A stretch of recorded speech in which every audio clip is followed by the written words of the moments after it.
Filling technologies अभी हमने recently बहुत जगह किया, in situ recycling, FDR technologies हमने 200 किलोमीटर अभी यूपी में बनाई है। They are doing excellent, giving excellent results. HiMA technologies जो कि हाईली मॉडिफाइड एसफाल्ट है, आपकी लाइफ ऑफ टॉप लेयर की लाइफ डबल से ट्रिपल हो सकती है by using just the binder. And BSM bitumen stabilize materials हैं, PG ग्रेड हैं। All these things we are working, and they are all established technologies. They are modern technologies, not a new technologies anymore. I would और आज ही मैं बात कर रहा था rap के लिए कि IRC में निर्मल सर रैप को भी 50% 60% लेवल पे ले आया जाए 30% से, सो दैट बहुत सारी सेविंग हुए। रैप बैंक एक चीज़ है, हर जगह पड़ा रहता है, but there is no procedure कि हम उस रैप को ठीक से रखें। वो भी एक चीज़ है जो हम लोग को प्राइवेट में लाना है। This is all I think from my side. Thank you so much. Thank you, Mr. Saul. We have tried to cover every aspect of road construction, starting from DPR. In fact, a lot of new things have already come. And LIDAR, use of LIDAR, network survey vehicles, and even drone now has been made compulsory during the DPR preparation. And in fact, I think the new RFP document released only last month for DPR preparation, for consultancy, they have already included that new technology is a part of that. Consultant has to bring out new technology in this project. So already a lot of modifications have been done in the DPR RFP document. So consultants have been asked to take note of those things. So now I will request Advocate Ramanan, who is partner Ernst Legal. I think you can talk about what are the legal issues involved or any other your take on this subject. Actually, being the only odd man out in this entire conference, it actually also feels like a privilege. The thing is, there is a famous English proverb which says, you can't run with the hare and hunt with the hound. So being a lawyer myself, I can be the hare and I can be the hound. So that's what I do. We've all talked about Modi ji ने इस अमृत काल में बोला 2030 में एक विकसित भारत को बनाना है, and the coming years 2047 is the benchmark for a developed India, 2030 is the benchmark for becoming the third largest economy. अब वो बनने के लिए हमें जो हमारा इंफ्रास्ट्रक्चरल डेवलपमेंट है उस पर हमें प्राइमरी फोकस करना ही पड़ेगा, because that's what America had done it in the past, that's what China had done it, and that's what India will do it under the able leadership of Modi ji. Now the problem is, now we'll also have to address the elephant in the room. Infrastructure के साथ एक legal framework आता है जिसके तहत सारी companies, be it the public sector, be it the private sector, be it the individual player, or be it some other corporate entity, or even being a foreign companies coming into India, has to abide by certain legal frameworks. Now if you breach those frameworks, ना तो आपका infrastructure बनेगा, ना आप third largest economy बन पाएंगे, ना हम अमृत काल में 2047 में भारत को एक विकसित राज्य बना पाएंगे। इसमें what little I can see, the lacunas that are there. One, that every company, be it the public player, be it the government agencies, we all know government is the biggest litigator in India. So what is the problem is the dispute resolution. हम लोग जो भी, I leave it to the technical experts कि कौन सा bitumen अच्छा रहेगा, carbon credit में क्या होगा, पैसा कैसा आएगा, क्या जनरेट होगा। जो मूलभूत लीगल इम्प्लीकेशन है, that is your dispute resolution. Now my problem is कि आपने एक लैंड एक्विजिशन एक्ट बनाया, it has its own set of procedures, क्योंकि अल्टीमेटली इंफ्रास्ट्रक्चर तो जमीन पे बनेगा, हवा में तो नहीं बनेगा। तो LAC में क्या होता है, 2013 we brought in a new act. It was a noble project. But the problem is जो उसकी subsequent litigation है, I've seen Delhi high court में एक अलग LAC के बेंचेस हैं जो 2017 से लेके अब तक के केसेस हमारे पेंडिंग है। तो अगर हमें माननीय मोदी जी का विजन आगे लेके जाना है, एक संपन्न भारत बनाना है, एक भारत श्रेष्ठ भारत बनाना है, we will have to have an effective dispute resolution mechanism.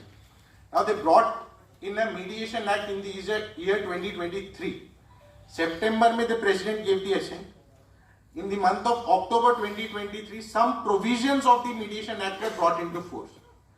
Now, when a question was put forth to the then Law Minister, Mr. Meghwal, so he said some provisions हम लाए, but वो ये कहते हैं कि इसका जो infrastructure है, हमारे पास वो infrastructure नहीं है Mediation Act को implement करने के लिए. So that's a big lacuna. And second, जो Mediation Act आप लेके आए, उसमें आपने LAC को exclude कर दिया. Infrastructure का biggest dispute is the land acquisition problem that the government as well as the companies are facing. तो हमें एक holistic approach करना पड़ेगा. I know the experts are here. We need to frame certain guidelines or certain amendments we brought into the local statutes, the local acts as well as the pending statutes, ताकि एक holistically एक infrastructure development Bharat में हो पाए without much of a legal impediment or much of a hassle.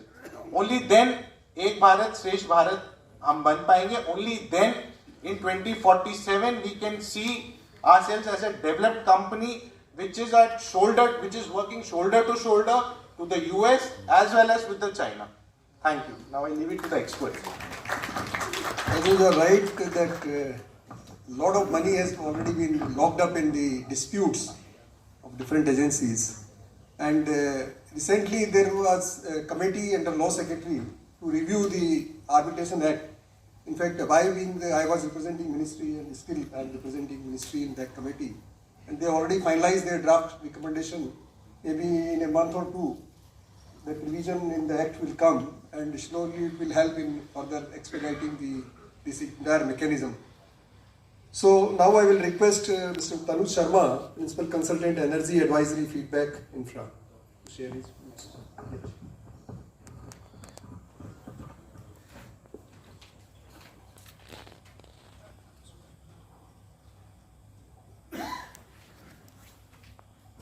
Good afternoon, everyone.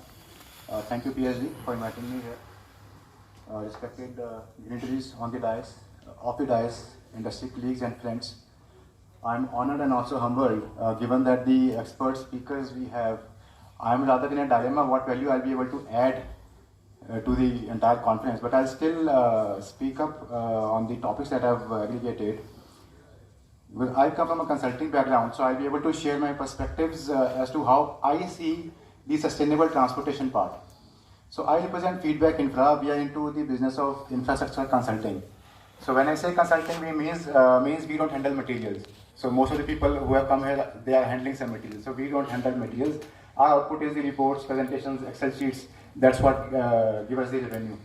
And infrastructure means we are literally in all the segments of infrastructure: roadways, highways, bridges, water, railways is a major segment that we have, energy sector, and also urban infra. So we have been involved with all the states within India and also a lot of countries outside India with clientele ranging from multi-lands till state level, central level, regulators, private public sector banks. And I mean the marquee names that you have, probably because of shortage of space, I still could not insert all the client logos, but they are still marquee names that we are working with. So in terms of the geographic spread, we have worked in India, Nepal, Bangladesh, even countries like Afghanistan. And yes, we have worked in almost all the peace-loving countries of Africa. So we don't want to go to Somalia, Libya, but we have been there in other countries as well. Thanks to all the blessings that we get from people like you, we have been able to bag some prestigious awards as well. I represent the energy sector, and within the energy sector, so the domain is not limited. So I'm working with I'm working from lithium till lignite. I've handled all the projects. So we provide services from concept till commissioning and also post commissioning. So due diligence activities, feasibility studies, DPRs, transaction advisory, PMC, OM, all we provide to our clients. So we'll discuss these topics. Let us spend a couple of minutes on energy transition, because the sustainable transportation itself is a subset of energy transition. So as our country was coming out of independence, we were just trying to understand what this big country is all about, and we were trying to stabilize these things. That was the job of the of all the ministries. Then we ended into a lot of wars, then white revolution, green revolution, liberalization, globalization. We were coming out of these things, and it took us 40 years after independence to understand that yes, we can be on a growth path. By that time, the Western world, they had occupied all that virtual carbon space which is there in terms of burning fossil fuels